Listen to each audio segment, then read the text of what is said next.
నమస్తే, welcome to Saho TV news. కళాభారతిలో జరుగుతున్న 5 రోజుల కళాభారతి కీర్తిశేషులు పైడా కౌశిక్ నాటకోత్సవాల్లో భాగంగా 2వ రోజు నాటకాల ప్రదర్శన జరిగింది.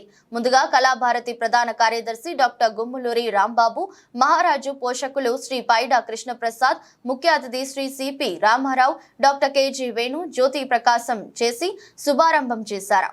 ముఖ్య అతిథి సిపి రామారావు మాట్లాడుతూ అన్ని కళలను ఆదరించి ప్రోత్సహించడం చాలా గొప్ప విషయమని, అందున నాటక రంగాన్ని ప్రోత్సహించినందుకు కళాభారతి నిర్వాహకులను, ముఖ్యంగా పైగా కృష్ణప్రసాద్ గారిని అభినందించక తప్పదని అన్నారు. అనంతరం గోవాడ క్రియేషన్స్ హైదరాబాద్ వారి మూల్యం సింహప్రసాద్ రాసిన నాటిక అత్యంత గొప్పగా అలరించింది. నటీనటులందరూ జీవించి నటించారు. ముఖ్య అతిథి శ్రీ రామారావు చేతుల మీదుగా ప్రదర్శన పారితోషికం 13,000 రూపాయలు ప్రశంసా పత్రాలు అందజేశారు. తరువాత 2వ నాటిక ఉషోదయ కళానికేతన్ కట్రపాడు వారు విముక్తి ప్రదర్శించారు. చాలా బాగుంటుంది, మా జీవితాలు ధన్యమైపోతాయి అంటుంటారు. కానీ విచిత్రంగా రంగస్థలాలే మేము ధన్యమైపోతాము ఆ నటుడు నటిస్తే అంటూ అనిపించుకున్నటువంటి మహానటుడు ఎవరో కాదు, కుప్పిలి వెంకటేశ్వరరావు గారని నేను మనవి చేస్తున్నాను.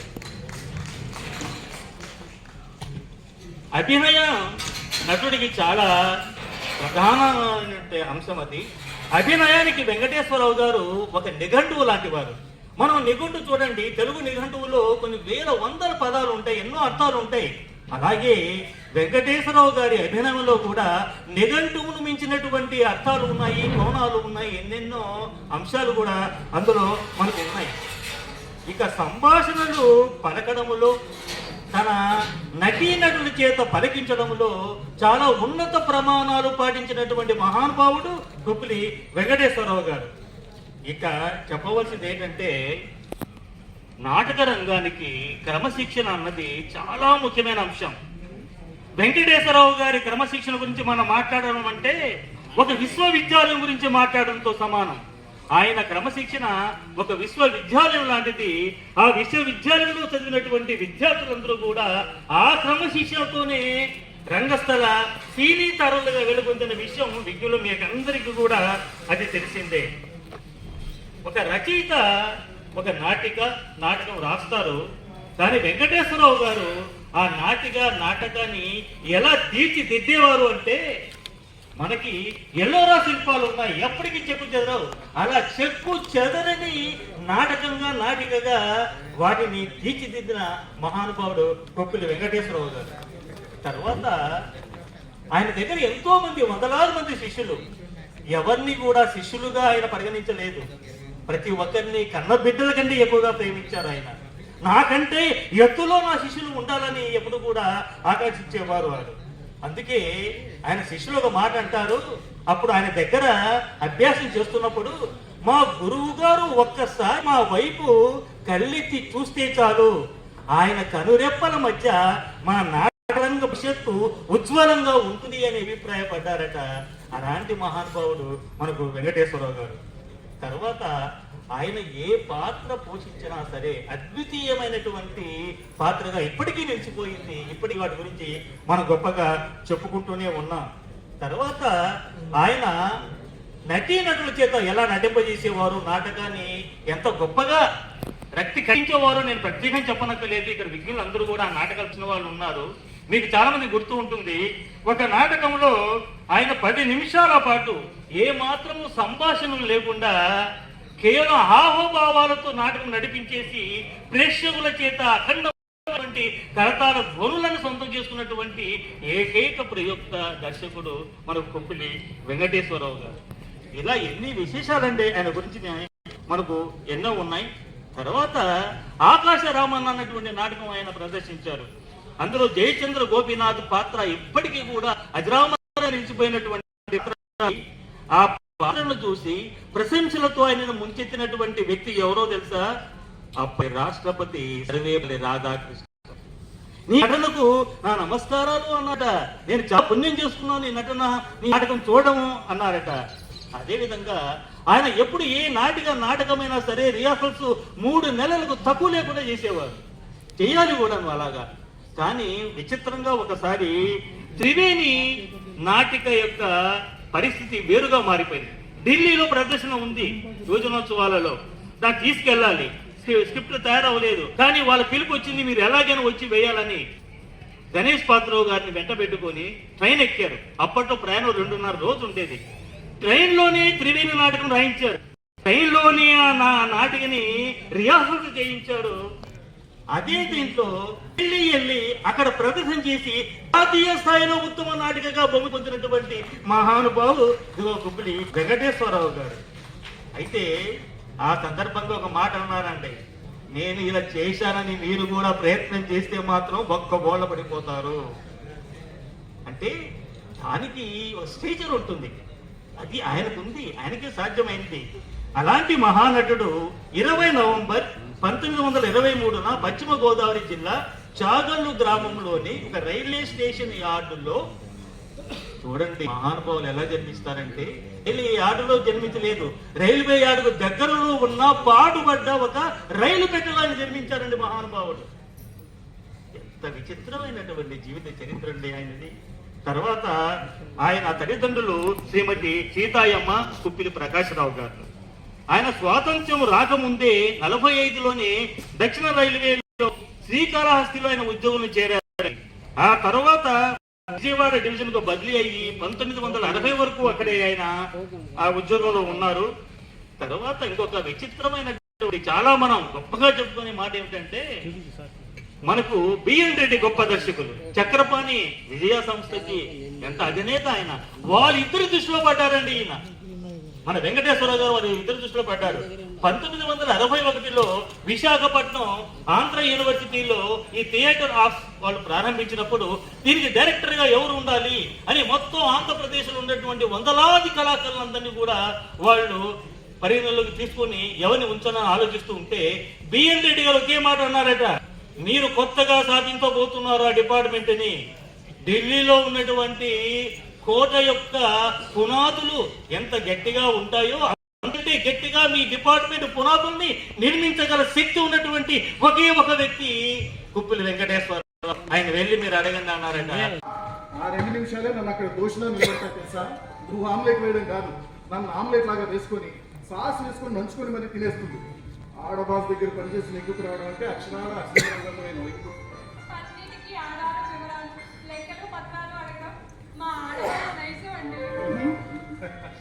నువ్వు అందుకు ఎక్సెప్షన్ లేదు. నువ్వు 100% నాకు నచ్చినట్టుగా ఉంటావు. పోయిన జన్మలో బంగారు పారిజాతాలతో పూజలు చేసి ఉంటాను, అందుకే నువ్వు నాకు భారీగా లభించావు. అవన్నీ నాకు తెలియదు, కానీ నాకు మాత్రం మీరే ప్రపంచం, మీరే నా భవిష్యత్తు. మీతో పిల్లలతో ముడిపడి ఉన్నదే నా జీవితం. ఎవరి ఇలా హాయిగా చల్లగా సాగిపోతే జీవితం అంతే చాలండి. అదిగో ఆ పతివ్రత మాటలతోటి అంతెత్తున ఎక్కి కూర్చుంటావు. చేసిన దశనామార్చం చాలు, కానీ ఇక ఆఫీస్కి బయలుదేరు. సరే వస్తాను చెప్పి. ఎవరి జాగ్రత్త, స్పీడ్గా డ్రైవ్ చేయకండి. బయట హెల్మెట్ ఉంది, తీసుకెళ్ళి మర్చిపోకండి. నువ్వు ఉండగా ఎలా మర్చిపోతాను జైతి, ఏది మర్చిపోనివ్వగా. సరే జైతి, నువ్వేమి అనుకోనంటే ఓ చిన్న విషయం. ఏంటండి? ఆ డొక్కు స్కూటర్ స్టార్ట్ చేసి నా పై ప్రాణాలు పైన అయిపోతున్నాయి. మీ నాన్నని అడిగి కొత్త స్కూటర్ ఎప్పుడు మా నాన్నే పెట్టాలా? ఆయనకి మనం ఎప్పుడైనా చేమ తలకాయ ఎంతైనా పెట్టామా? ఆలోచించాలి. హతోస్మి మామ అల్లుడికి పెట్టడం లోకరి భాష. అంటే ఈ కూతుర్ని కనడమే ఆయన చేసిన పాపం అంటారు. అది ఆయనకు శాపం, నాకు వరం.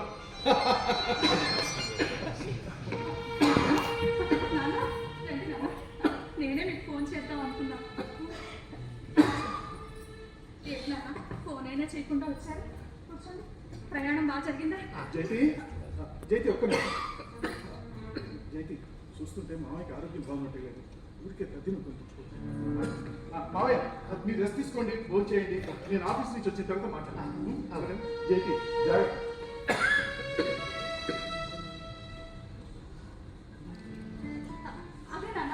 మిమ్మల్ని జాగ్రత్తగా చూసుకోమని చెప్తున్నారు. ఉండండి, మీకు మంచినీళ్ళు ఇస్తాను.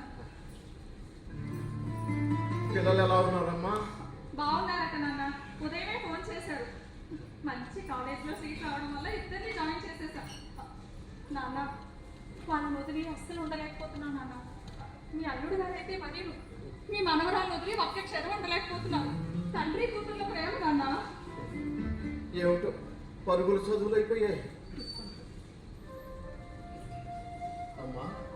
నా అలవాటు మర్చిపోకుండా గోరువెచ్చని నీళ్ళు తీసుకొచ్చారా? మీ అలవాటే నాకు వచ్చింది నాన్న. వేడి నీళ్ళు ఎప్పుడూ సిద్ధంగా ఉంటాయి. అయినా మీకు ఏం కావాలో ఏమి ఇవ్వాలో నాకు తెలియదా చెప్పండి. తండ్రి కూతుర్ల ప్రేమ నాన్న. నీ చేతిని మంచి అయ్యి చేతులు పెట్టాను. అదే నాకు కొండంత తృప్తి, నిశ్చింత. నాన్న అది సరే కానీ హాస్పిటల్కి వెళ్ళారా? డాక్టర్ గారు ఏమన్నారు నాన్న? ముసలి వయసు కథలు ఆఖరి అంకంలోకి వచ్చానని ఆ భగవంతుని ఇలా పరీక్షిస్తుంటాను. అయ్యో, అలా మాట్లాడకండి నాన్న. అయినా మీకేమంత వయసు అయిపోయిందని మీకేం కాదు. నేను కానివ్వను కూడా. నాన్న మీకు అన్నయ్య కాదు నాన్న, నేను కూడా ఉన్నాను. మీరు ఆ విషయమే మర్చిపోతున్నారు నాన్న. ఆ భరోసాతోనే వచ్చాను తల్లి, ఆ భరోసాతోనే వచ్చాను. నాన్న ఏమిటి నాన్న విచిత్రంగా మాట్లాడుతున్నారు? ఉప్పు తీసి వదిన ఏమైనా మళ్ళీ గొడవ చేసిందా? మన బంగారం మంచిదని అనుకుంటాం. గీడి పెట్టాకే తెలుస్తుంది అది బంగారం కాకి బంగారం. నాన్న అసలు మీ ఆరోగ్యానికి ఏమైందో చెప్పండి. ఏమైంది?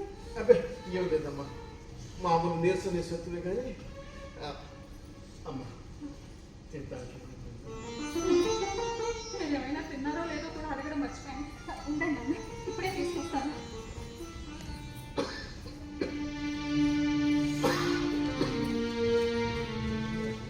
నాన్న తినండి.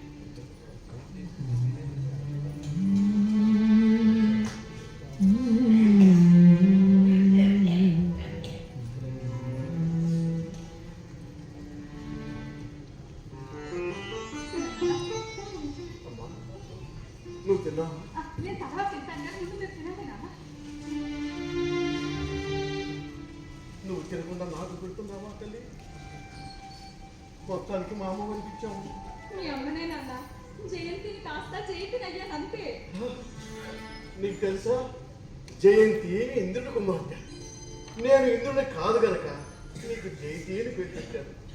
జయంతి అంటే జయించే, నువ్వేదైనా సరే జయించగలవు, సాధించగలవు అనే ఉద్దేశంతోనే నానమ్మ పేరు అలా మార్చి పెట్టారా? నా పిల్లలు నా సంసారం అనే జంజాటంలో పడి శ్లేష్మంలో పడ్డ ఏగలా కొట్టుకుంటున్నానే కానీ నేనేం సాధించాను నాన్న? చూడమ్మా, సాధించడానికి వయసు, అధిరోహించడానికి శిఖరాలు అడ్డుకోమ్మా. అయినా నీకు ఇంకా 40 సంవత్సరాలు కూడా దాటలేదుగా అమ్మా. నాన్న నాన్న ఏంటి నాన్న ఈ పాడు దగ్గర ఇలా పట్టి పీడుస్తుంది? నాన్న హాస్పిటల్కి వెళ్దాం పదండి. దగ్గరుండి అన్ని టెస్టులు నేనే చేయిస్తాను నాన్న. అబ్బే ఏం లేదమ్మా, వేడి చేసి ఉంటుంది, నీకు తగ్గిపోతుంది. ఊరికే కంగారు పడుకో. అలా అని అసలు చేయకూడదు నాన్న. అంటే పరా ఇంటిది. అన్నయ్య కూడా మిమ్మల్ని పట్టించుకోవడం లేదా? వాడి గొడవ వాడిది. ఆ ఇంట్లో ఏ పని లేని పనికి మాలిన వాడే నేను ఒక్కడిని. ఉద్యోగం నుంచి రిటైర్ అయ్యాము అంటే జీవితం నుంచి రిటైర్ అయ్యే సమయం ఆసన్నమైందని అడ్డ బలుగు వెలుగుతుందమ్మా. భవిష్యత్తు గురించి ఆశావహంగా ఉండమని, ఎప్పుడూ ఆశాజనకంగా మాట్లాడండి అని మాకు నూరిపోసిన మీరే ఇలా నిరాశగా మాట్లాడుతున్నాను. నాన్న మీ మనసు ఖాయం చేసేది ఏదో చెప్పండి. మీరు నా దగ్గర దాస్తున్నారు. చెప్పండి అసలు ఏం చెప్పిందో చెప్పండి. అబ్బాయి ఏం లేదమ్మా, ఏం లేదుగా. స్నానం చేసి వస్తాను. స్నానం సరే, ఒక్క నిమిషం ఆగండి. ఏదైనా అడిగితే మాత్రం మాట దాటేయాలంటే మీ తర్వాతే నాకు. ఏ విషయాన్ని సరిగా చెప్పరు. ఇది తీసుకోండి. వెల్కమ్ కిట్ నాన్న. మీకు అవసరమయ్యే టూత్ పేస్ట్, బ్రష్, సబ్బు, షాంపూ మీకోసం అన్ని సిద్ధంగా ఉంచాను. ఏమైంది నాన్న? టూత్ పేస్ట్ అయిపోయింది అబ్బాయి. అంటే పేస్ట్ వేసుకున్నామంటే వేసుకున్నాం అన్నట్టు కొంచెం వేసుకోవాలి కానీ బ్రష్ పొడుగుతా వేసుకుని తినేయకూడదు నాన్న అంటాడమ్మా. నేను పట్టుకోవడం నేర్పిన సుపుత్రుడు. పేస్ట్ భాగ్య అంటే మందులు కొనుక్కురారంటే మందులని అమాంతంగా హోల్సేల్గా మింగేస్తే రోగం నయమైపోదు నాన్న. డాక్టర్ చెప్పినట్టే వినాలి. అలా వేసుకుని ఉంటే మందులను ఒక్కసారి ఎలా అయిపోతాయి? అంకెలు నేర్పిన నన్ను లెక్కలు అడుగుతాడు. మిమ్మల్ని అన్నయ్య వేలెత్తి చూపడం ఏంటి? Non sense. అయినా అన్న వదిలిన దయా దాక్షిణ్యాన్ని బ్రతకాల్సిన కర్మ మీకు ఏంటి నాన్న? నెల నెల నిక్షేపంలో పెన్షన్ వచ్చి మీ చేతిలో పడుతుంది కదా నాన్న. మీరే నలుగురిని పోషించే శక్తిలో ఉన్నారు నాన్న. నిజమే, కానీ అందుకు డబ్బు ఏటీఎం కార్డు కావాలి. అవి మీ అన్నయ్య పర్సులో ఉంటాయి. అదేంటి నాన్న? బ్యాంకుకి వెళ్ళి డబ్బు తెచ్చుకుని ఇస్తున్నామా నీకెందుకు?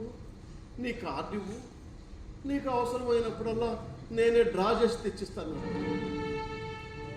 కన్ను కొడుకు శంకించలే కదా, ఇచ్చాను.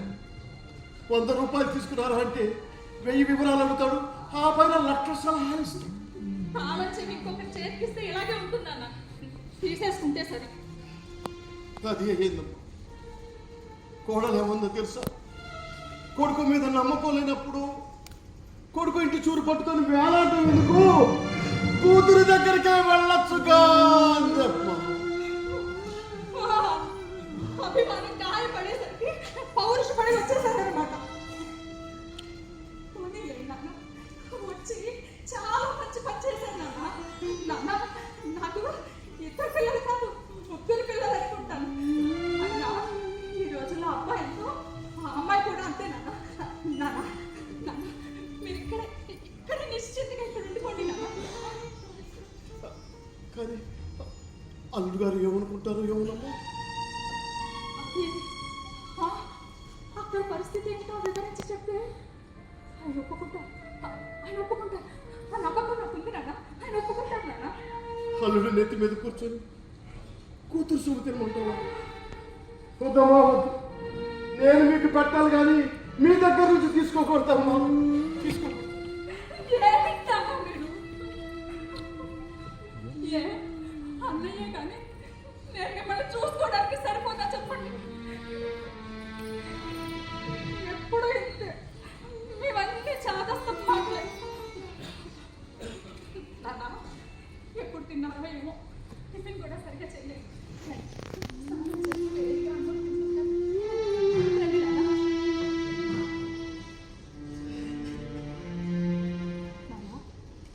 ఇప్పుడు ఎక్కడ ఉందో కానీ మీ అమ్మ గుర్తుకొస్తుందమ్మా. మీ నాన్నమ్మ అలానే కడుపులో నుంచి తీసి పెట్టేదమ్మా. నాకంటే ముందే వెళ్ళిపోయి బతికిపోయింది. అలా మాట్లాడకండి నాన్న, మాట్లాడకండి. అయినా అమ్మ లేని లోటు తెలియకుండా మమ్మల్ని పెంచారు, పెద్ద చేశారు. అమ్మ నాన్న తన కడుపులో 9 నెలలే మోసింది. కానీ మీరు ఏకంగా 24 ఏళ్ళు మీ గుడ్డల పైన పెట్టుకొని పెంచారు నాన్న.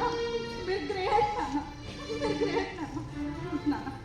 వేడి నీళ్ళు సిద్ధం చేస్తాను. స్నానం చేసి భోజనం చేతుగా రండి నాన్న. సుందరం, రే సుందరం,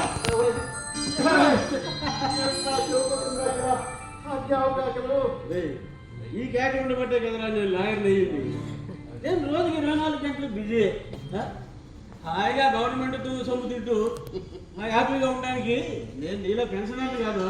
ఒరేయ్, నువ్వు అనుకుంటున్నట్టు నేనేం అంతగా బాగుపడటం లేదులేరా.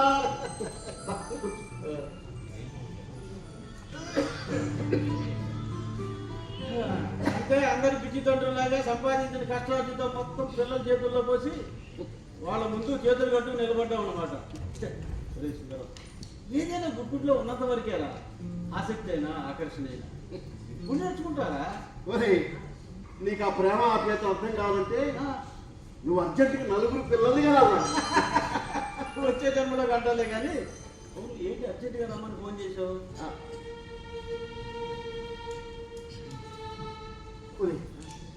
నీకు తెలిసిన పెద్ద డాక్టర్ ఎవరైనా ఉన్నారా? ఏమైందిరా?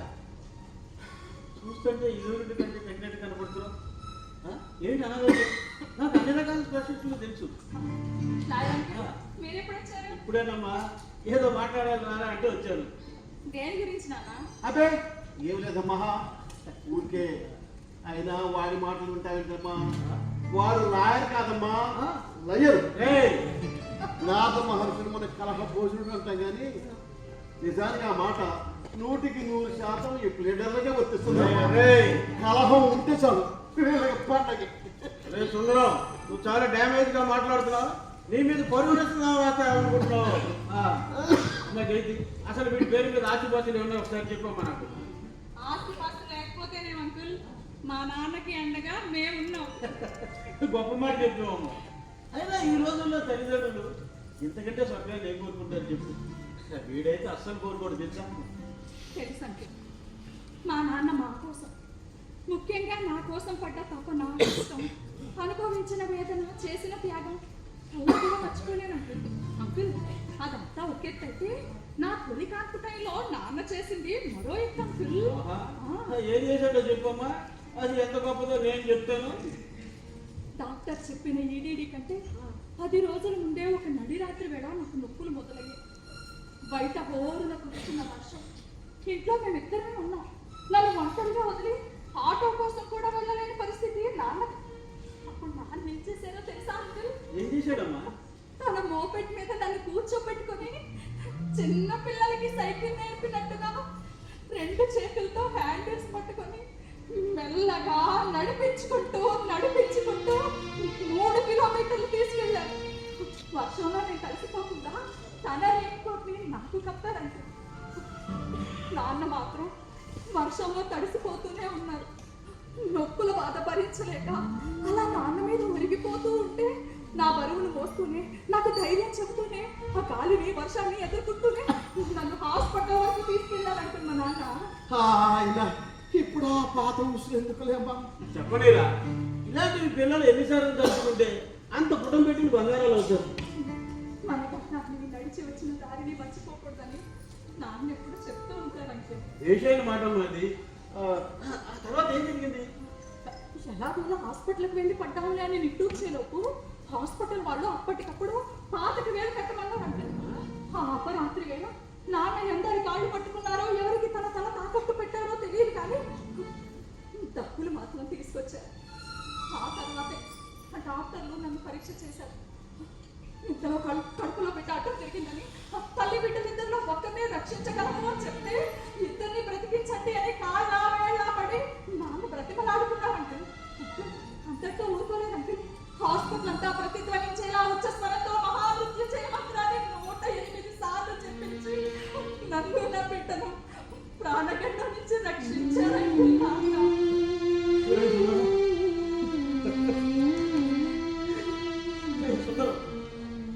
నువ్వు నా స్నేహితుడు అయినందుకు నేను గర్వపడుతున్నాను కదా.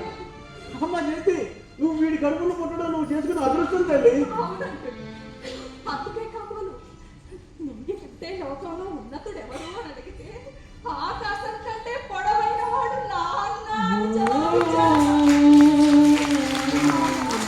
అవునమ్మా, ఇది ప్రతి కూతురు ప్రతి కొడుకు జీవిత సాధనలో సత్యం చేసుకోవాల్సింది, గుర్తించే సత్యం. నా కోటి టైం అవుతుంది. నువ్వు మంచితనాన్ని, నువ్వు నీ కూతురికి నేర్పిన సంస్కారం గురించి వింటూ ఉంటే ఎంత టైం అయినా సరిపోదురా. నా కోటి టైం అవుతుంది, వెళ్ళి వస్తానమ్మా.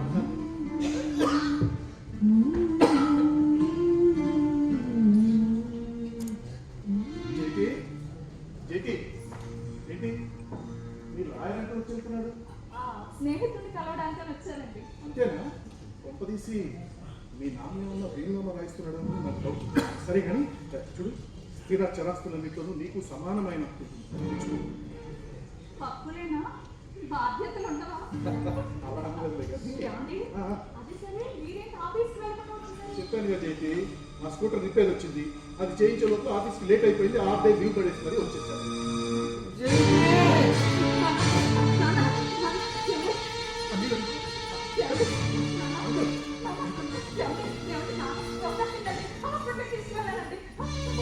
పంపించేద్దాం నేను ఇప్పుడే ఫోన్ చేస్తాను.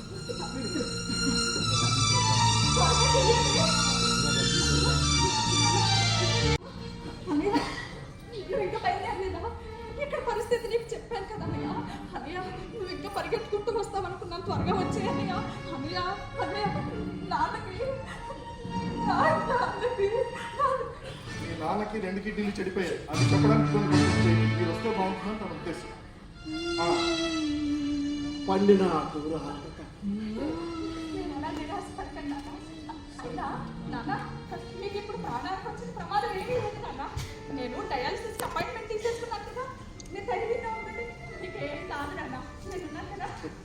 దేవుడు కరుణా సముద్రుడు నన్ను కరుణించి ఈ భావబంధాల నుంచి త్వరగా విముక్తి చేస్తున్నందుకు సంతోషిద్దాం. అరే వీడు నువ్వు నా కాస్త విడమర్చి చెప్పు.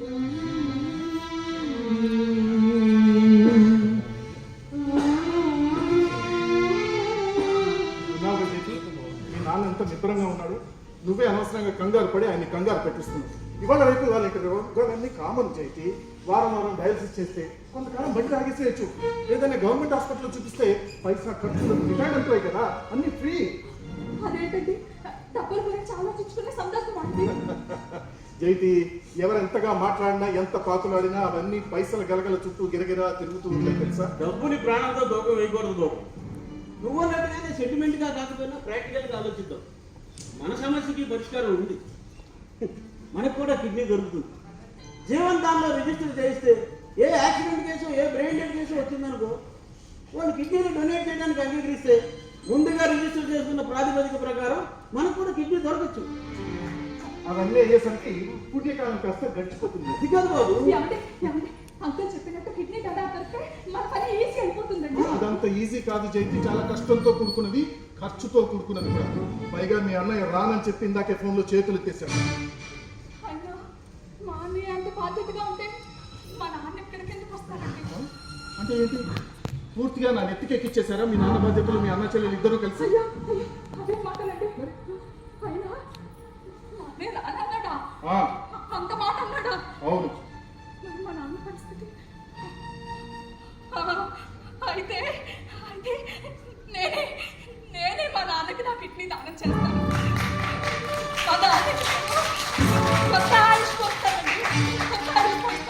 జైకి మంచి నిర్ణయం తీసుకున్నావు తల్లి. కాదు జైతి, ఇది చాలా పిచ్చి నిర్ణయం.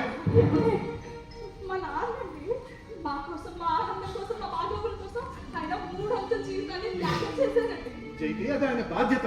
ఏ తల్లిదండ్రులైనా అలాగే చేస్తారు. ఈయనేదో కొత్తగా చేసినట్టు నువ్వు స్తోత్రాలు వలించకు. చూడు, ఆయనకి జీవితంలో బాధ్యతలన్నీ తీరిపోయాయి. నీకు ఇంకా మన బిడ్డల బాధ్యత నీ చేతుల్లో ఉంది, అది మర్చిపోకు నువ్వు. ఇప్పుడు మా నాన్న వద్ద కూడా నా చేతుల్లోనే ఉందండి. నాకు ఇంతకు మించి వేరే దారి కనిపించడం నాకేం కాదండి. దయచేసి ఒప్పుకోండి. ఏమండి ఆయన పరాయి వారు కాదుగా, మా నాన్నండి. ఇప్పుడు కిడ్నీ ట్రాన్స్ప్లాంటేషన్ చేయించకపోతే రోజు రోజు కొంచెం చచ్చిపోతారండి. జైతి, ఈ లోకంలో అందరూ శాశ్వతమా చెప్పు? నువ్వు శాశ్వతమా? నేను శాశ్వతమా? అయ్యో అవే మాటలండి. ఏంటి, నీకేమైనా పిచ్చి పట్టిందా? నేను చెప్తుంటే నీ చెవికి ఎక్కడ లేదా? కట్టుకున్న వాడికంటే కన్నవాడు ఎక్కువగా మాట్లాడుతున్నావు ఇందాక నుంచి. చెప్పండి, నేను తప్ప? చెప్పండి అంకుల్, నేను తప్ప? అటు మిత్రుడి ప్రాణాలు, ఇటు నీ కాపురం. ఏం చేయాలో ఎటువైపు మొక్కాలో అర్థం కావటం లేదు. ఇప్పుడు ఈ విషయంలో నేను ఏ నిర్ణయం తీసుకోలేదు, కానీ నువ్వు తీసుకున్న నిర్ణయం మాత్రం చాలా గొప్పది. కుటుంబంలో కొన్ని సమస్యల్ని కుటుంబం వాళ్ళు పరిష్కరించుకోవడమే ఉత్తమం.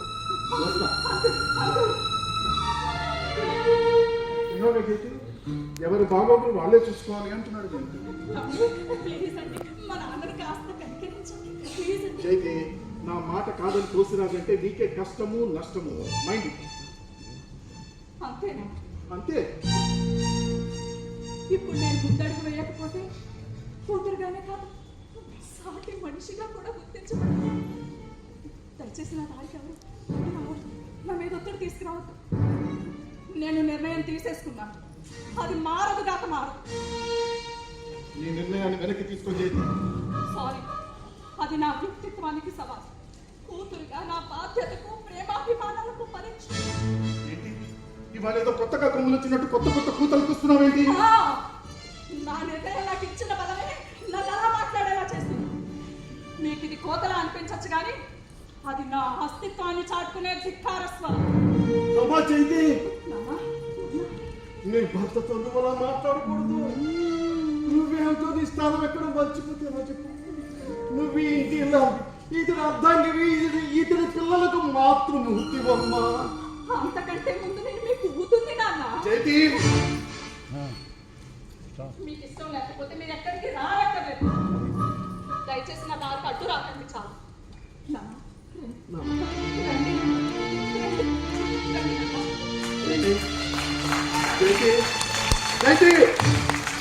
నా మాట కాదని ఇంటి గడప దాటితే శాశ్వతంగా ఇంట్లో అడుగు పెట్టడానికి హక్కులు కోల్పోతావు. ఆలోచించుకోండి. పదండి నాన్న. పదండి.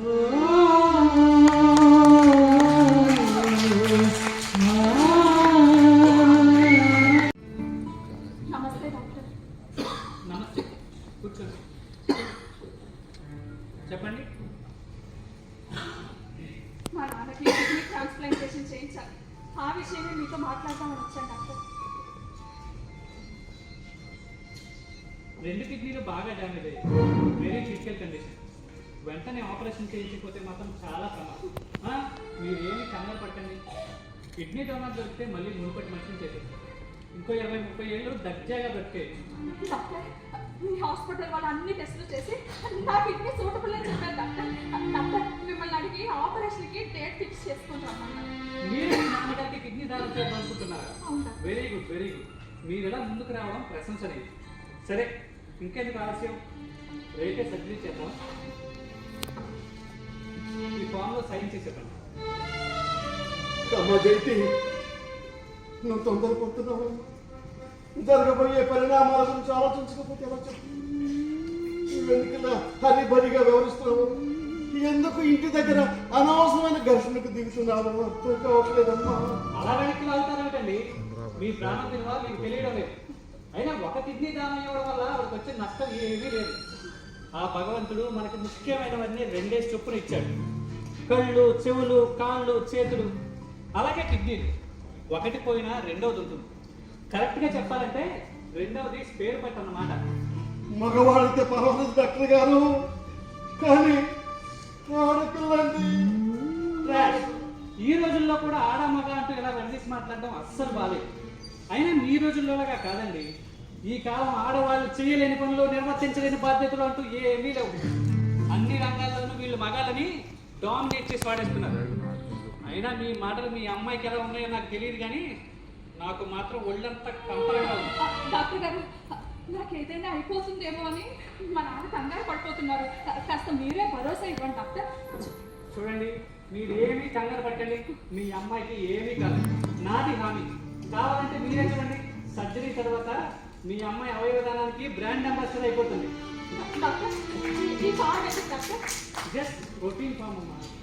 మా టర్మ్స్ అండ్ కండిషన్స్ మీరు ఒప్పుకుంటున్నట్టు పర్యవసానం ఎలా ఉన్నా మా ఆసుపత్రి సిబ్బందికి ఎటువంటి సంబంధం లేదు అని మీరు అంగీకరిస్తున్నట్టు చిన్న చిన్న టర్మ్స్ అండ్ కండిషన్స్. అయినా ప్రతి సర్జరీకి తీసుకోవడం. ఓ సారీ, మీరు మ్యారేజ్ కదా? ఈ ఫామ్ లో మీ హస్బెండ్ తో సైన్ చేయించి తీసుకురండి. ఇదేంటి డాక్టర్? జస్ట్ ఇంకో రొటీన్ ఫామ్. అయినా నేను మా నాన్నకి నా కిడ్నీ దానం చేస్తుంటే మొదలు మా వారి సంతకం ఎందుకు? మీ వారు కనుక రేపు మీకు సర్జరీ సమయంలో ఏమైనా కాంప్లికేషన్స్ వచ్చినాయి అనుకోండి, మీ వారి నుంచి మాకు ఎటువంటి లీగల్ ప్రాబ్లమ్స్ రాకుండా ముందు జాగ్రత్త అన్నమాట. అయినా ప్రతి సర్జరీకి ఇవన్నీ కామన్ అమ్మా. ఒకే ఒక్క సంతకం చేయించి తీసుకురా సరిపోతుంది. డాక్టర్ గారు, ఇంతకు ముందే ఆడ మగ సమానం అంటూ లెక్చర్చి ఇప్పుడు ఇలా వివక్ష చూపించడం కొద్దిగా బాగాలేదు డాక్టర్. చూడమ్మా, అది నా అభిప్రాయం. ఇది legal formality. You know we have to follow the rules and regulations of the government. ఒకవేళ మా ఆయన సంతకం పెట్టకపోతే? ఏముంది, సర్జరీ చెయ్యం. అయ్యో, ఇది మళ్ళీ అయింది డాక్టర్. డాక్టర్, ఇదిగో కిడ్నీ స్వీకర్త ఇక్కడే ఉన్నాను.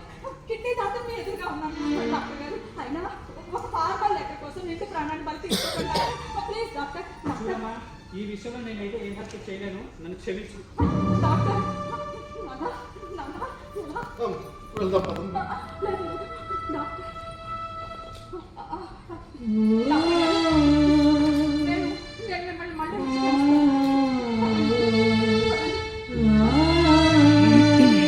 ఇది అని చెప్పాను, అయినా వెళ్ళిపోయావు కదా.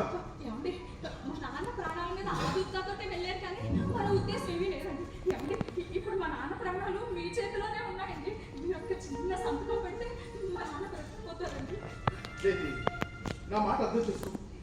ఇది నీ నాన్న ప్రాణాలకు సంబంధించిన విషయం మాత్రమే కాదు, నీ శరీరానికి సంబంధించిన విషయం కూడా. కాబట్టి నేను సంతకం చేయను. అయ్యో, ఏమండి, ఒక పని చేయండి. మీరు హాస్పిటల్కి రండి. అక్కడ మా నాన్న పరిస్థితి చూస్తే మీరే మా నాన్నకి సహాయం చేసేస్తారు. ఈ అనవసరమైన ప్రయత్నాలు మానుకోమని చెప్పానా? ఏమండి, ఇది అనవసరమైన ప్రయత్నం కాదండి. ఇక్కడ మీరు కాదని అక్కడ డాక్టర్లు కాదంటే నేను మా నాన్నని ఎలా రక్షించుకోవాలి? ప్లీజ్ అండి, ఏమండి, మీకు కాళ్ళు పట్టుకుంటాను. ఒక చిన్న సంతకం. జైతి, నా మాటకు విలువ లేనప్పుడు అనవసరంగా నా సమయాన్ని వృధా చేయకు. వెళ్ళు.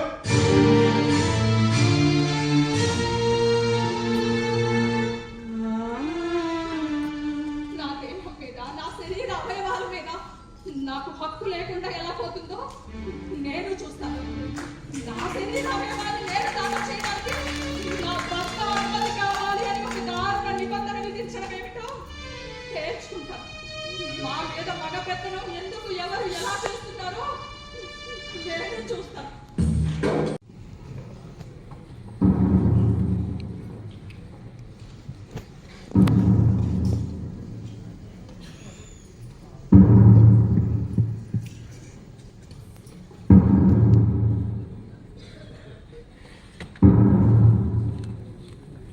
వాది జైతి, ప్రతివాది 5 స్టార్ హాస్పిటల్ తరపున అడ్వకేట్లు రెడీ అయినా? నేను రెడీ యువర్ ఆనర్. నేను రెడీ అయ్యారు ఆర్డర్. ఇక మీ వాదనలు ప్రారంభించండి. Thank you your honour. ఇది ఒక చిత్రమైన ప్రత్యేకమైన కేసు. నా client Jaiti Shrimati Jaiti Rajarao. Your honour, నా క్లయింట్ తండ్రి సోమసుందరం గారికి 2 కిడ్నీలు పాడైపోయాయి. వెంటనే ఆపరేషన్ చేసి కిడ్నీస్ ట్రాన్స్ప్లాంటేషన్ చేస్తే తప్ప బతకడని డిఫెన్స్ కౌన్సిల్ వారి క్లయింట్ 5 స్టార్ హాస్పిటల్ వారే స్వయంగా చెప్పారు. అది యథార్థం యువర్ ఆనర్. కాదు జైతి, ఇది చాలా పిచ్చి నిర్ణయం. మా నాన్నండి మా కోసం, మా ఆనందం కోసం, మా బాగోగుల కోసం ఆయన 3 వంతుల జీవితాన్ని త్యాగం చేశారండి.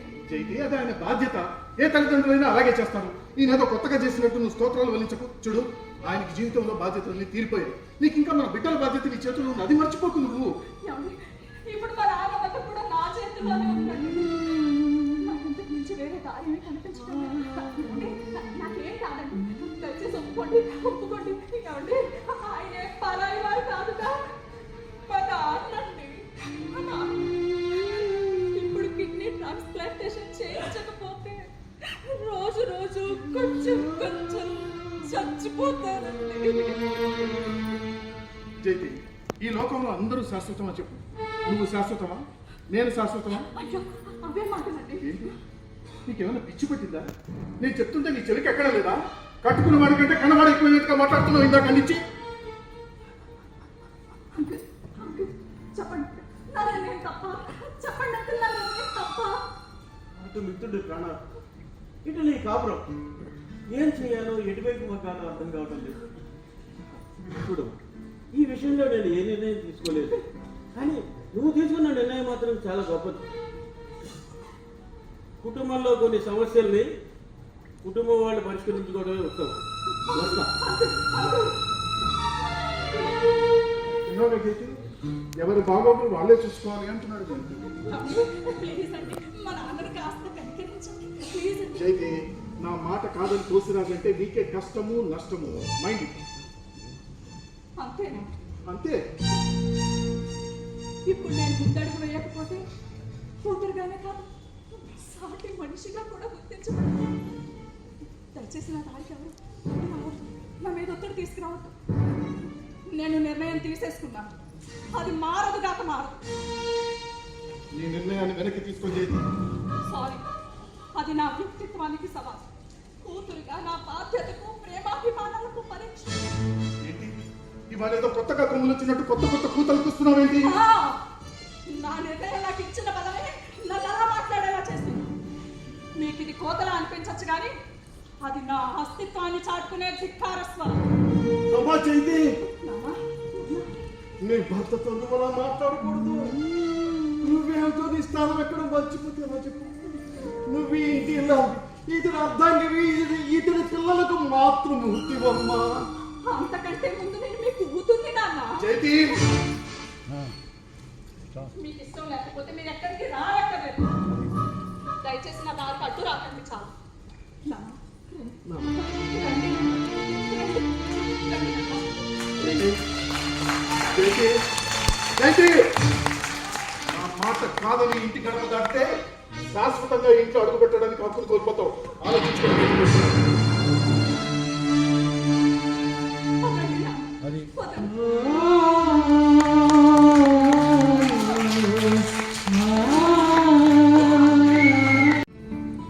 నమస్తే డాక్టర్. నమస్తే, కూర్చోండి. చెప్పండి. మా నాన్నకి కిడ్నీ ట్రాన్స్ప్లాంటేషన్ చేయించాలి. ఆ విషయమే మీతో మాట్లాడదామని వచ్చాను డాక్టర్. 2 కిడ్నీలు బాగా డ్యామేజ్ అయ్యాయి. Very critical condition. వెంటనే ఆపరేషన్ చేయించకపోతే మాత్రం చాలా ప్రమాదం. మీరు ఏమి కంగారు పట్టండి. కిడ్నీ డోనర్ దొరికితే మళ్ళీ మునుపటి మనిషిని చేసేస్తాం. ఇంకో 20-30 ఏళ్ళు దర్జాగా బ్రతికేయచ్చు. డాక్టర్, మీ హాస్పిటల్ వాళ్ళు అన్ని టెస్టులు చేసి నా కిడ్నీ సూటబుల్ అని చెప్పారు డాక్టర్. డాక్టర్, మిమ్మల్ని అడిగి ఆపరేషన్కి డేట్ ఫిక్స్ చేసుకుంటాను. మీరు మీ నాన్నగారికి కిడ్నీ దానం చేయాలనుకుంటున్నారా? అవునా? Very good, very good. మీరు ఎలా ముందుకు రావడం ప్రశంసనీయం. సరే, ఇంకెందుకు ఆలస్యం, రేపే సర్జరీ చేద్దాం. ఈ ఫామ్లో సైన్ చేసేపండి. అమ్మా జైతి, నువ్వు తొందరపడుతున్నావు. జరగబోయే పరిణామాల గురించి ఆలోచించకపోతే ఎలా చెప్పు? నువ్వెందుకు ఇలా హరిబరిగా వ్యవహరిస్తున్నావు? ఎందుకు ఇంటి దగ్గర అనవసరమైన ఘర్షణకు దిగుతున్నావు? అర్థం కావట్లేదమ్మా. అలా వెనక్కి అవుతారేమిటండి? మీ ప్రాణం విలువ మీకు తెలియడం లేదు. అయినా ఒక కిడ్నీ దానం ఇవ్వడం వల్ల వాళ్ళకి వచ్చే నష్టం ఏమీ లేదు. ఆ భగవంతుడు మనకి ముఖ్యమైనవన్నీ 2 చొప్పున ఇచ్చాడు. కళ్ళు, చెవులు, కాళ్ళు, చేతులు, అలాగే కిడ్నీలు. ఒకటి పోయినా రెండవది ఉంటుంది. కరెక్ట్గా చెప్పాలంటే రెండవది స్పేర్ పట్టు అన్నమాట. మగవాడితే పర్వాలేదు డాక్టర్ గారు, కానీ ఆడపిల్లండి. ట్రాష్. ఈ రోజుల్లో కూడా ఆడ మగ అంటూ ఇలా వెనదీసి మాట్లాడడం అస్సలు బాలేదు. అయినా ఈ రోజుల్లోలాగా కాదండి. ఈ కాలం ఆడవాళ్ళు చేయలేని పనులు, నిర్వర్తించలేని బాధ్యతలు అంటూ ఏమీ లేవు. అన్ని రంగాల్లోనూ వీళ్ళు మగాలని డామినేట్ చేసి వాడేస్తున్నారు. అయినా మీ మాటలు మీ అమ్మాయికి ఎలా ఉన్నాయో నాకు తెలియదు, కానీ నాకు మాత్రం ఒళ్ళంతా కంపరంగా ఉంది. డాక్టర్ గారు, నాకు ఏదైనా అయిపోతుందేమో అని మా నాన్న కంగారు పడిపోతున్నారు. కాస్త మీరే భరోసా ఇవ్వండి డాక్టర్. చూడండి, మీరేమీ కంగారు పట్టండి. మీ అమ్మాయికి ఏమీ కాదు, నాది హామీ. కావాలంటే మీరే చూడండి, సర్జరీ తర్వాత మీ అమ్మాయి అవయవదానానికి బ్రాండ్ అంబాసిడర్ అయిపోతుంది. డాక్టర్, ఈ ఫామ్ ఏంటి డాక్టర్? జస్ట్ రొటీన్ ఫామ్ అమ్మా. మా టర్మ్స్ అండ్ కండిషన్స్ మీరు ఒప్పుకుంటున్నట్టు పర్యవసానం ఎలా ఉన్నా మా ఆసుపత్రి సిబ్బందికి ఎటువంటి సంబంధం లేదు అని మీరు అంగీకరిస్తున్నట్టు చిన్న చిన్న టర్మ్స్ అండ్ కండిషన్స్. అయినా ప్రతి సర్జరీకి తీసుకోవడం. ఓ సారీ, మీరు మ్యారేడ్ కదా? ఈ ఫామ్లో మీ హస్బెండ్తో సైన్ చేయించి తీసుకుంటారు. ఇదేంటి డాక్టర్? జస్ట్ ఇంకో రొటీన్ ఫామ్ అమ్మా. అయినా నేను మా నాన్నకి నా కిడ్నీ దానం చేస్తుంటే మొదలు మా వారి సంతకం ఎందుకు? మీ వారు కనుక రేపు మీకు సర్జరీ సమయంలో ఏమైనా కాంప్లికేషన్స్ వచ్చినాయి అనుకోండి, మీ వారి నుంచి మాకు ఎటువంటి లీగల్ ప్రాబ్లమ్స్ రాకుండా ముందు జాగ్రత్త అన్నమాట. అయినా ప్రతి సర్జరీకి ఇవన్నీ కామన్ అమ్మా. ఒకే ఒక్క సంతకం చేయించి తీసుకురా సరిపోతుంది. డాక్టర్ గారు, ఇంతకు ముందే ఆడ మగ సమానం అంటూ లెక్చర్చి ఇప్పుడు ఇలా వివక్ష చూపించడం కొద్దిగా బాగాలేదు డాక్టర్. చూడమ్మా, అది నా అభిప్రాయం. ఇది legal formality. You know we have to follow the rules and regulations of the government. ఒకవేళ మా ఆయన సంతకం పెట్టకపోతే? ఏముంది, సర్జరీ చెయ్యకు. అయ్యో, ఇది మళ్ళీ అయింది డాక్టర్. డాక్టర్, ఇదిగో కిడ్నీ స్వీకర్త ఇక్కడే ఉన్నాను. కిడ్నీ దాత మీ ఎదురుగా ఉన్నాను. డాక్టర్ గారు, అయినా ఒక ఫార్మల్ లెక్క కోసం ఇంటి ప్రాణాన్ని బలి తీసుకోకుండా ప్లీజ్ డాక్టర్. చూడమ్మా, ఈ విషయంలో నేనైతే ఏం హత్య చేయలేను, నన్ను క్షమించు. డాక్టర్, వెళ్దాం పదం. లేదు డాక్టర్. నేను మిమ్మల్ని మళ్ళీ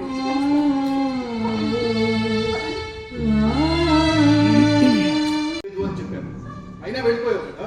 ఏమండి, మా నాన్న ప్రాణాల మీద ఆదుర్తతోటే వెళ్ళారు, కానీ మన ఉద్దేశం ఏమీ లేదండి. ఏమండి, ఇప్పుడు మా నాన్న ప్రాణాలు మీ చేతిలోనే ఉన్నాయండి.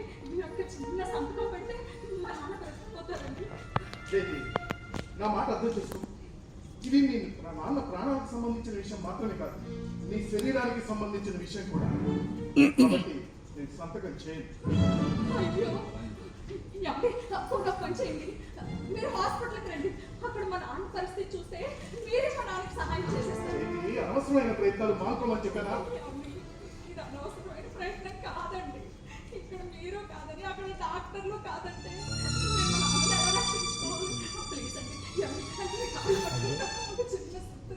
అయితే నా మాటకు విలువ లేనప్పుడు అనవసరంగా నా సమయాన్ని వృధా చేయకు. వెళ్ళు.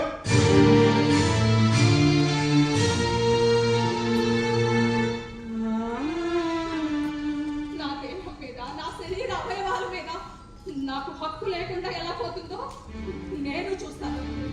నా శరీర అవయవాలు నేను దానం చేయడానికి నా భర్త అనుమతి కావాలి అని ఒక దారుణ నిబంధన విధించడం ఏమిటో తేల్చుకుంటాను.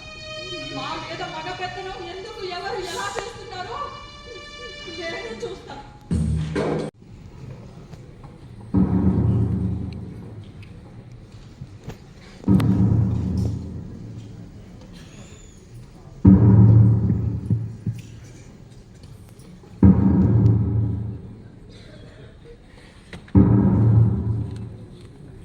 వాది జైతి ప్రతివాది 5 స్టార్ హాస్పిటల్ తరపున అడ్వకేట్లు రెడీ అయినా?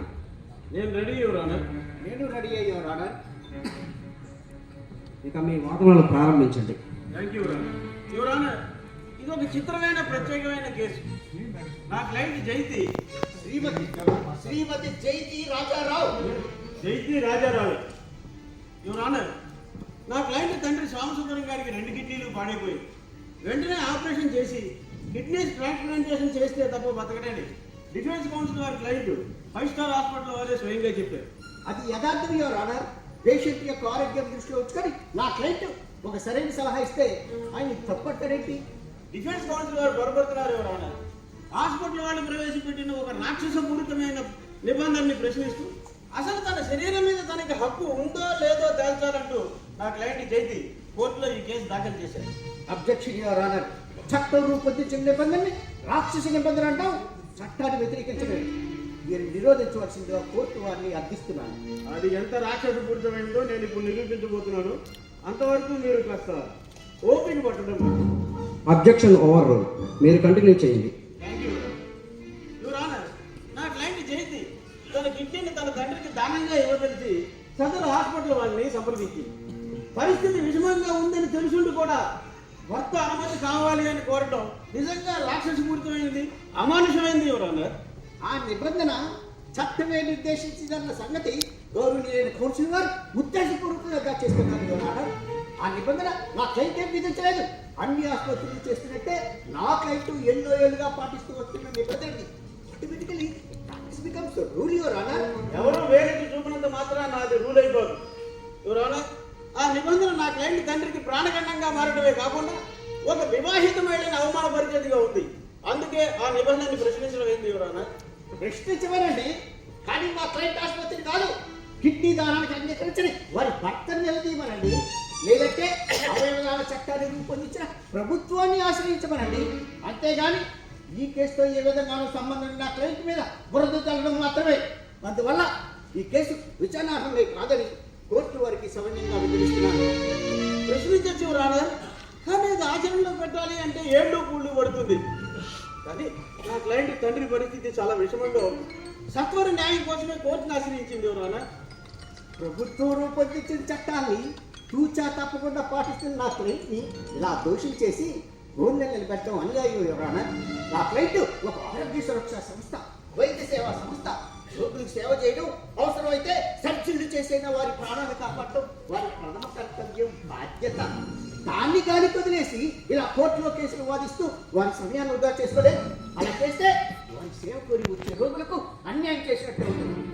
ఊహాజనిత ప్రశ్నలతో వేసిన ఈ కేసును డిస్మిస్ చేయవలసిందిగా కోర్టు వారికి మనవి చేసుకుంటున్నాను. డిఫెన్స్ కౌన్సిల్ వారు చెప్పినట్టు మీ క్లయింట్కు సలహా ఇచ్చి అసలు బాధ్యులను ప్రతివాదులుగా ఎందుకు చేర్చకూడదు? యువర్ ఆనర్, చట్టంలోని ఒక నిబంధనని ప్రతివాది వక్రీకరించి అత్యవసర వైద్య సహాయం నిలిపివేయడం వల్ల నా క్లయింట్కి శారీరకంగాను మానసికంగాను హింసించారు యువర్ ఆనర్. ఇది మరీ విడ్డూరంగా ఉందండి. ఆ విధంగా చేయడం వల్ల నా క్లయింట్ ఆసుపత్రికి నష్టమే కానీ ప్రయోజనం చెప్పండి. ఓ పని చేయండి, ఈ కేసు నుంచి నా క్లయింట్ని డిశ్చార్జ్ చేసి ఆ పైన ప్రభుత్వంకే కేసేసుకోండి. అయ్యా జడ్జి గారు, నేను మాట్లాడచ్చు. మీ లాయర్ చెప్పలేనిది మీరు కోర్టుకు చెప్పదలిచేది బోన్లో నిలబడి చెప్పండి. అయ్యా జడ్జి గారు, సత్వర న్యాయం అందిస్తూ మా నాన్న ప్రాణాలు రక్షించమని ప్రార్థిస్తూ వ్యాజ్యం వేశాను.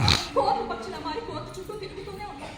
కోర్టు వాయిదాలు వేసుకుంటూ వెళ్ళిపోతూ ఉంటే నేను మాత్రం కాళ్ళు అడిగేలా తిరుగుతున్నాడయ్యా. Order order. మీరు కోర్టుని నిందించడం మానుకోవాలి. మేము సరదాగా వాయిదాలు వేయం. మీ లాయరో వారి లాయరో అవసరమని కోరితేనే గడువు ఇస్తాం. దానివల్ల వారికి వీరికి వచ్చే నష్టమేమీ లేదు న్యాయమూర్తి గారు. మధ్యలో నలిగిపోతున్నది నేను. నాటికి అనారోగ్యంతో సృష్టించుకుంటూ సుళ్ళు తిరిగిపోతున్న మా నాన్న. అంటే దీనంతటికీ జడ్జి గారే బాధ్యులు అంటావు.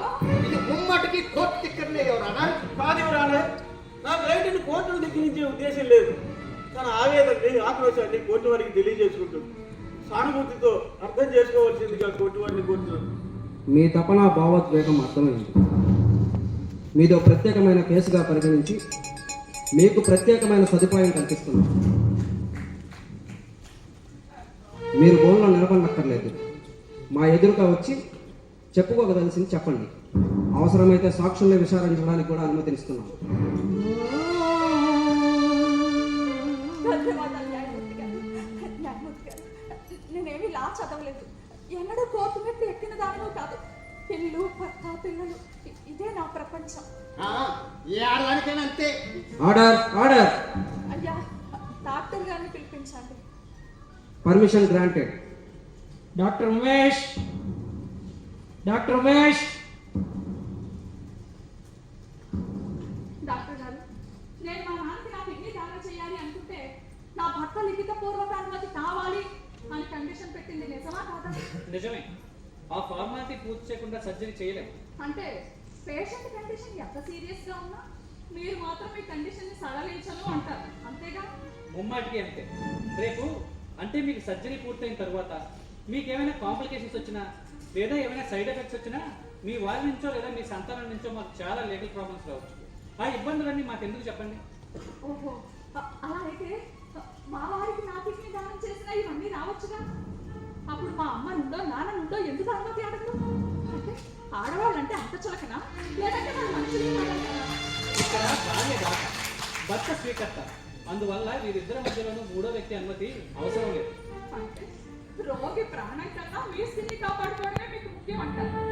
డాక్టర్ గారు, మీరు వైద్యులకి చేపట్టే ముందు చేసిన హిపోక్రటిక్ అదేనండి, ఆ ప్రమాణాన్ని ఒక్కసారి గుర్తు చేసుకొని. అది వేరు ఇది వేరమ్మా. అది వృత్తి ధర్మం, ఇది చట్టాన్ని కాపాడాల్సిన బాధ్యత. ఒకవేళ నేను కాకుండా మా అన్నయ్య కిడ్నీ దానాలకు ముందుకు వచ్చాడు అనుకోండి, మా వదిన అనుమతి కావాలని ఇలాగే ఒత్తిడి చేస్తాను డాక్టర్. ఆ అవసరమే లేదు. మగవాళ్ళు ఎవరికైనా నిరభ్యంతరంగా అవయవదానం చేయొచ్చు. ఆ విషయం చట్టంలోనే ఉంది.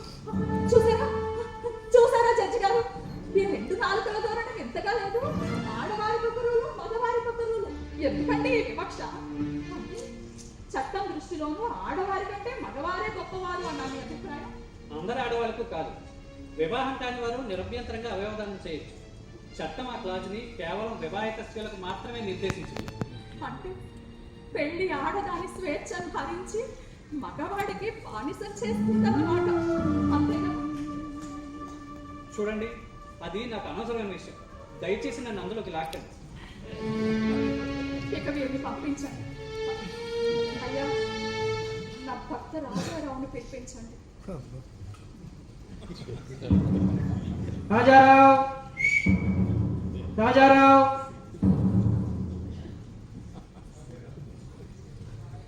నేను మీకేమవుతాను? వేద మంత్రాల సాక్షిగా తాళి కట్టిన భార్య, నా మాట శిరస వహిస్తానని అగ్ని సాక్షిగా ప్రమాణం చేసిన భార్య, నా అడుగులో అడుగులేసి నడుస్తానని సప్తపది సాక్షిగా చెప్పిన భార్య. అగ్ని ప్రదక్షిణ చేసినప్పుడు 4 సార్లు నేను ముందు నడిస్తే మీరు నన్ను అనుసరించారు. ఆ తర్వాత మీరు 3 సార్లు ముందు నడిస్తే నేను అనుసరించాను. దానికి ఏ విశిష్టత లేదంటారా? సప్తపదిలో ఇద్దరం కలిసి చెంతగా అడుగులు వేశాం.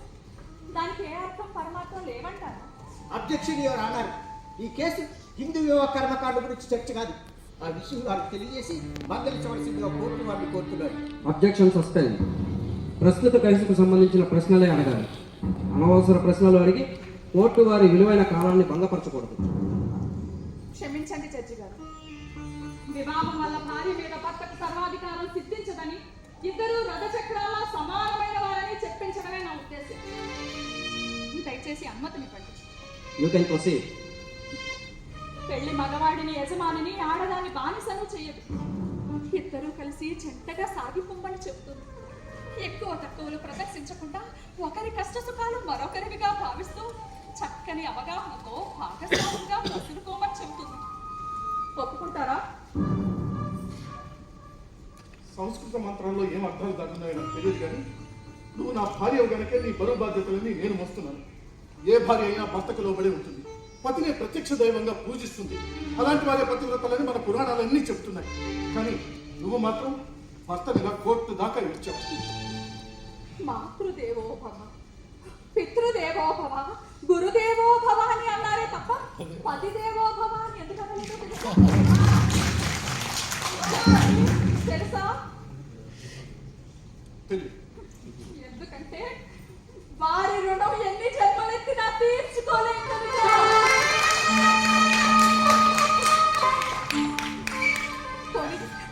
కొన్ని ఈ విషయం చెప్పండి. మీ కష్టం నామైనప్పుడు నా కష్టం మీ కష్టం కాదా? పితృభిక్ష పెట్టండి అని కొంగు చాచి అర్పించిన మీ మనసు ఎందుకు కలగలేదు? నాకు నువ్వు కిడ్నీ దానం చేయడం ఇష్టం లేదు, అందుకే నేను ఒప్పుకోలేదు. ఆ పెత్తనం మీకు నా మీద ఎవరిచ్చారు? నీ మెళ్ళ వేసిన 3 ముళ్ళు. నీ మెళ్ళ వేసిన 3 ముళ్ళు. అందులో ఒకటి నీ జీవితానికి, రెండోది నీ శరీరానికి, మూడోది నీ మనసుకి వెళ్తాను. ఆ 3 మీద సర్వహక్కుల్ని అదిగో అక్కడ కూర్చున్నారే నా మామగారు నాకు భారత చేశారు. వారి మీద భర్తకు సర్వాధికారాలు ఉంటాయని ఆసుపత్రి వాళ్ళకి తెలుసు, సమాజానికి తెలుసు. విచిత్రం ఏంటో ది గ్రేట్ వైఫ్ కి మాత్రం అర్థం కావాలి. Objection your honour. కోర్టులో ఈ సంసారం గొడవ ఏంటంటే objection over ruled. You can proceed. ఏమండి? ఇప్పుడు మా నాన్న చావు బ్రతుకుల్లో ఉన్నారు. నేను నా కిడ్నీ దానం చేసేందుకు కొత్త ఆయుష్ పోయాలి అనుకుంటున్న నన్ను ప్రోత్సహించి ఆ హాస్పిటల్ వాళ్ళ ఫార్మాలిటీని పూర్తి చేయడం భర్తగా మీ ధర్మం కాదా చెప్పండి? ధర్మమా అధర్మమా పక్కన పెట్టు. నా కాళ్ళు నేను నరుక్కోలేను కదా. ఊరికే బుడబడమంటూ కిడ్నీ దానం చేసేస్తే ఆ తర్వాత పర్యవసానాలు ఏంటో కూడా ఆలోచించాలి కదా. నువ్వు కిడ్నీ దానం చేసి రోగిష్టి అయిపోతే మన కుటుంబం ఏమైపోతుంది? బసాన్ని పడిపోతుంది. మన పిల్లల భవిష్యత్తు అగమ్య గోచరం అయిపోతుంది. అన్నీ ఆలోచించాను కనుకే నువ్వు కిడ్నీ దానం చేయడానికి నేను ఒప్పుకోలేదు. అది నా ఫైనల్ డిసిషన్. దురదృష్టవశాత్తు ఈ పరిస్థితి మీకు వస్తే అప్పుడు కూడా మీరు ఇలాగే మాట్లాడతారా? నేను ఇంటి యజమానిని, నేను బాగుంటేనే కదా మీరు బాగుండేది. అంటే ఒకవేళ నా కిడ్నీ చెడిపోయి నువ్వు కిడ్నీ దానం చేయాల్సి వస్తే ఎవరి పర్మిషన్ అవసరం లేకుండా నీ కిడ్నీ నువ్వు నాకు ఇచ్చేయచ్చు. ఇంకెవరికైనా దానం చేయాలంటేనే నా పర్మిషన్ తప్పనిసరి అని. ఎందుకని? నా శరీరం మీద నాకు హక్కు లేదా? లేదనే కదా దాని అర్థం. చూడు, పతివ్రతలు ఎవరు నీలాగా భర్తనిలా కోర్టు దాకా ఇచ్చి పరువు బజార్ను పడేది. Order. Mind your language mister. అడిగిన దానికి అవును కాదు అని సమాధానం చెప్పండి చాలు. I'm sorry. ఒకవేళ నా కిడ్నీ మీకు దానం చేయడానికి మా అమ్మ నుండో నాన్న నుండో హాస్పిటల్ వాళ్ళు పర్మిషన్ అడిగారు అనుకోండి, అప్పుడేం చేస్తారు? అబ్సర్డ్. నిన్నే నాకు దానం చేసిన తర్వాత నీ అవయవాల మీద సర్వహక్కులు నావే ఉన్నాయి. చూసారా చూసారా చర్చి గారు, నా జీవితం మీదే కాకుండా నా శరీరంలోని సమస్త అవయవాల మీద హక్కు అధికారం వారిదేనట. అంతేనా? ఏమండి, రేపు నా స్థానంలో మన అమ్మాయే ఉంటే అప్పుడు కూడా మీరు ఇలాగే ఆలోచిస్తారా? ఈ ప్రశ్నకి జవాబు మీ దగ్గర ఉందా? అయ్యా, వాడిని పంపించాను.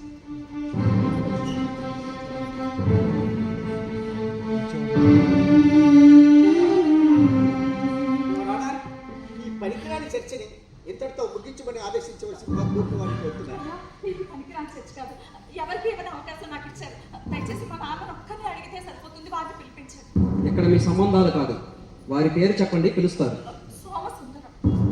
సోమసుందరం, సోమసుందరం, సోమసుందరం.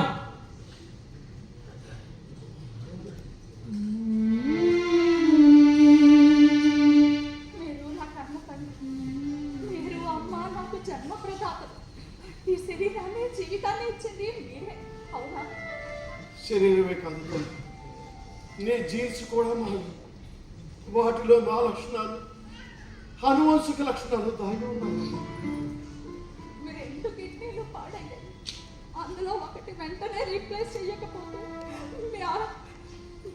మీ ఆయుష్ మీకు భూమి ఒక చెల్లిపో. డాక్టర్ అలాగనే చెప్పారు. మీకు అందరు సంతానం? ఇద్దరు, ఒక కొడుకు ఒక కూతురు. అయినా మీకు కిడ్నీ డొనేట్ దొరకలేదు. మీకు ఎవరైనా కిడ్నీ డొనేట్ చేస్తామన్నారా? మీ రక్త సంబంధికులు ఎవరైనా? నేను చనిపోయాక పున్నామ నరక నుంచి తప్పిస్తాడనుకున్న పుత్రుడు మోహన్ చాటేశ్వరు, మరో ఇంటి మహాలక్ష్మి అనుకున్న నా కూతురు నా బతుకు నరకం కాకుండా, నేను అర్ధాయుష్కుని కాకుండా కాపాడుతానంటూ ముందుకొచ్చి పుత్రికోత్సాహం చూపించిందమ్మా. నా మాటకి నా మనసు నిండిపోయింది చేతి, నా మనసు నిండిపోయిందమ్మా.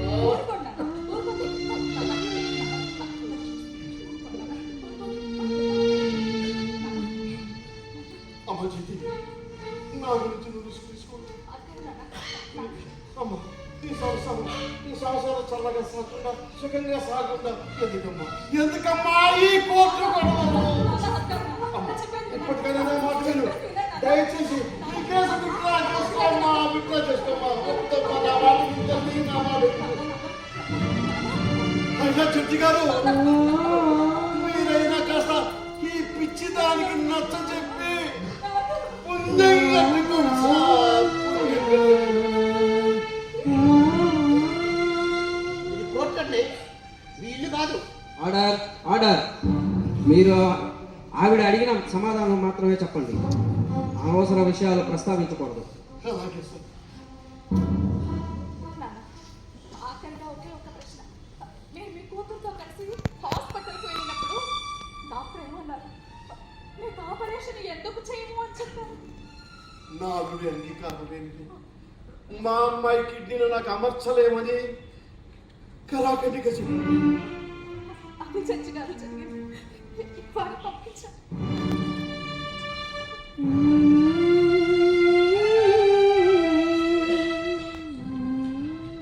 మొత్తానికి కోర్టుని ఒక చర్చావేదిక చేసేశారు. అసలు ఆమె ఏం చెప్పాలనుకుంటుందో సూటిగా చెప్పమని ఆదేశించవలసిందిగా ప్రభుత్వాన్ని కోరుతున్నాను. పాయింట్కి రండి. ఇదే నా పాయింట్ చచ్చి గారు.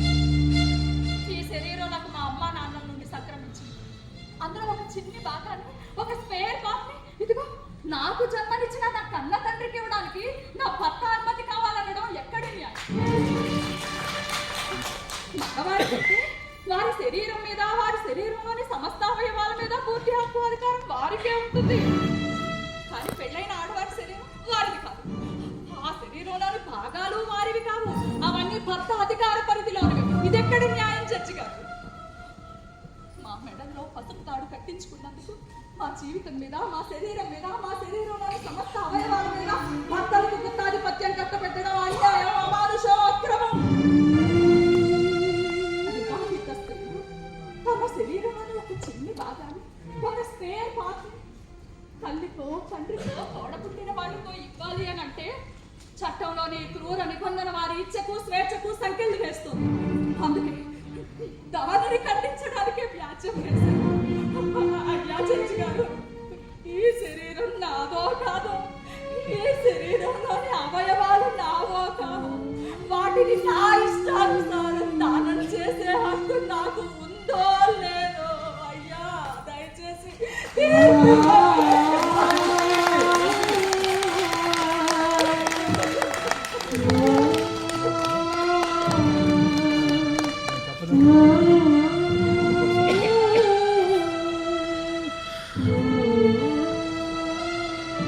ప్రభుత్వం ప్రజాప్రతినిధులు చేయవలసిన పని, మహిళా సంఘాన్ని ఒత్తిడి తీసుకురావాల్సిన విషయం.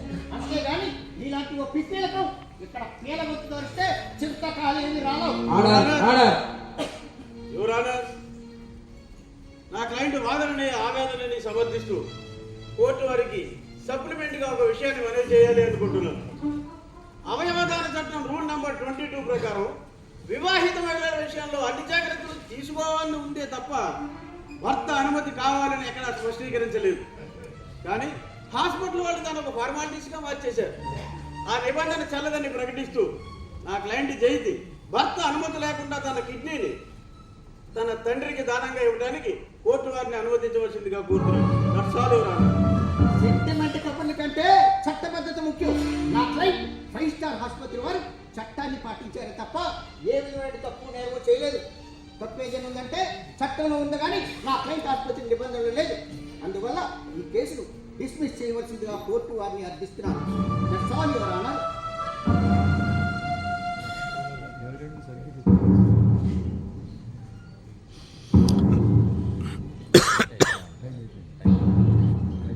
ఈ కేసులో వాద ప్రతివాదాలు విన్నాక మా తీర్పు ప్రకటిస్తున్నాం. ఒక వివాహిత అవయవదానం చేయడానికి ఆమె భర్త అంగీకారం కావాలన్నది అర్థరహితం. Clearly Alta voice. అలా చేయడం వల్ల ఆ మహిళ తన శరీరంపై హక్కు కోల్పోయినట్టే ఉంది. Transplantation of human organs and tissues rules 2014లోని రూల్ 18 స్పోర్ట్స్ అనుమతి తీసుకొని తీరాలని ఎక్కడా నిర్దేశించలేదు. రూల్ 22 దాత పెళ్ళైన మహిళ అయినట్టయితే అధిక జాగ్రత్త తీసుకోవాలని మాత్రమే సూచించింది. అంచేత వాది జయతి తన కిడ్నీలో ఒక దాన్ని అనారోగ్యంతో బాధపడుతున్న తన తండ్రికి ఆమె ఇష్టానుసారం దానం ఇచ్చేందుకు అనుమతిస్తుంది. ఇందుకు ఆమె భర్త నుండి ఎలాంటి ధృవీకరణ పత్రం అవసరం లేదని స్పష్టం చేస్తున్నాను. Now this court is Ajay. ధన్యవాదాలు జడ్జి గారు.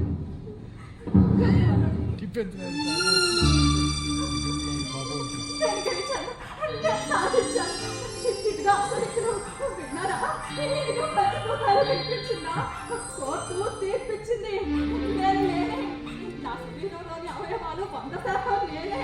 నావే మగవారితో సమానంగా నేను మనిషినే. నాకు ప్రత్యేక అస్తిత్వం వ్యక్తిత్వం ఉన్నాయండి.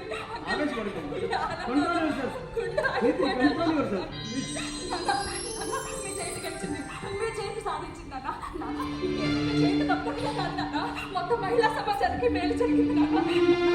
ఇప్పుడు మీకు కిడ్నీ దానం చేయడానికి నేను ఎవరు పర్మిషన్ తీసుకోకర్లేదు. ఈ రోజే కాక ఇప్పుడే ఆ ఏర్పాట్లు చేసేస్తాను నాన్న. హాస్పిటల్కి వెళ్దామండి నాన్న. నాన్న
ఇలా జరిగేది కాదండి.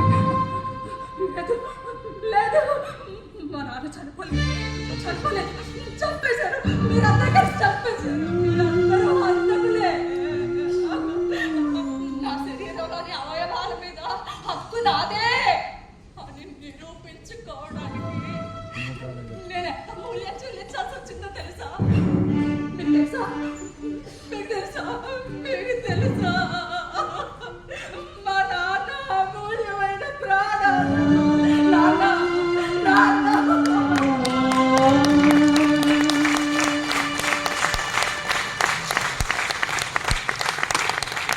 ఒక దారుణ వివక్షకు వ్యతిరేకంగా ఒక వివాహిత మహిళ శంఖారావం చేసింది.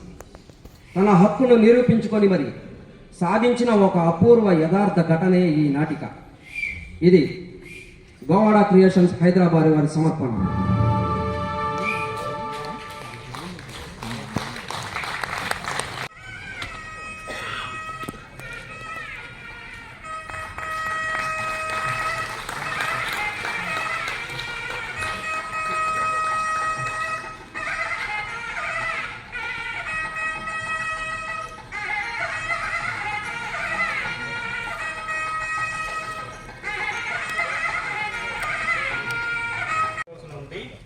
ఈరోజు ప్రాంగణకర్త స్వర్గీయ అల్లు రమేష్ గారు. ఎంతో మంది రంగస్థలం మీద నటిస్తూ ఉంటారు, కానీ కొందరు మాత్రమే శాశ్వతంగా మనతో కడిచాలను చేస్తూ ఉంటారు, అదృశ్యంగా ఉండైనా సరే. అటువంటి వారిలో స్వర్గీయ అల్లు రమేష్ గారు ఒకరు.